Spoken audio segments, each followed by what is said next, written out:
የገዛባታችሁ ማታ እንቅልፍ በወሰዳችሁ ቁጥር ወደ ክፍላችሁ እየገባ በጨለማ ቢነካካችሁ ምን ታደርጋላችሁ? ጥያቄ ለሴቶች።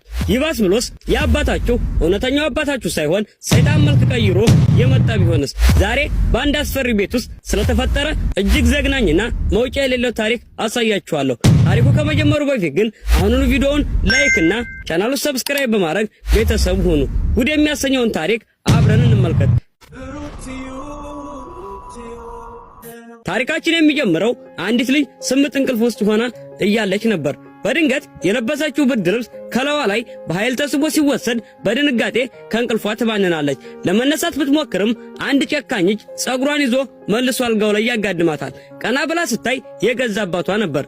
ልጅቷ በጥያቄ የተሞላ አይን አፍጣ ምን እያደረክ ነው ብላ ብትጠይቀውም እሱ ግን ከአናቷ እስከ እግሯ በትኩረት እየተመለከተ ልጄ እንዴት አምራ እንዳደገች ተመልከቱ ይላል። ልጅቷም በገዛ አባቷ ድርጊት ግራ በመጋባትና በማፈር ያለ ድምፅ እንባዋን ማፍሰስ ጀመረች። እሱ ግን ፊቷን ባስነዋሪ ሁኔታ አሻሽቶ ክፉን ጥሎ ይወጣል። በቀጣዩ ቀን ጠዋት እናትየው ቁርስ እያዘጋጀች እያለ ልጅቷ ይሄ ማታ ጉድ ለእናቴ ልንገራት ወይስ ልትወው እያለች በሐሳብ ስትባክን እህትና ወንድሟ አባቷ ጠረጴዛው ላይ ይሰበሰባሉ።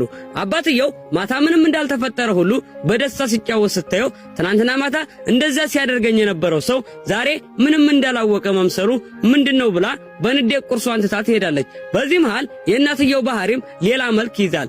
ምግቡን የሰራችበትን የብረት ድስት ክዳን ጠረጴዛው ላይ በኃይል ፈጥፍጣ ታስቀምጠዋለች። ቤተሰቡ በሙሉ በአስገራሚ ሁኔታ ሲመለከቷት፣ እሷ ግን ለረጅም ጊዜ እንደተራበች ሰው ምግቡን በከፍተኛ ፍጥነት መብላት ትጀምራለች። ልጆቹ በእናታቸው ሁኔታ ክፉኛ ደንግጠዋል። ወንዱ ልጅ ምግቡን ጎርሶ ጨው በጣም ይበዛል ብሎ ሲተፋው እናትየው በንዴት ጨው የበዛበትን ምግብ አፉ ውስጥ እየከተተች እንዲበላ ታስገድደዋለች።